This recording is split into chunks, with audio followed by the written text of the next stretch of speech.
Vice President na pinagtatanggol natin ng speaker. Wala akong ganon, no? Ay ka na di kaklaro ana. Mga asus. Unsa man hindi buhat ron, wa din na nimo gipagtanggol ang basta ka para sa imong side. So itong imong speaker nga motingog pod para sa iyang side. Di ba nagtanggol naman ka sana sa imong speaker. Dito sa Kongreso, magkakaiba man kami ng posisyon dito sa Kongreso. We respect each other's political position, political belief, no? So, parang ganun na kasi iba talaga pinagagalingan. Okay, so gusto ko lang malaman, gusto ko lang ano, di ba? Gusto ko lang din linawin yung point na yon. Well, ako rin Mr. Chair, nag-expose, ako rin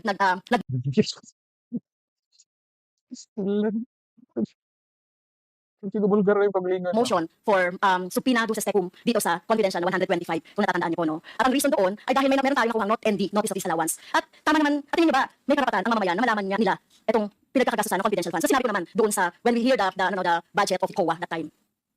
Your Honor, the agency errs on the side of prudence.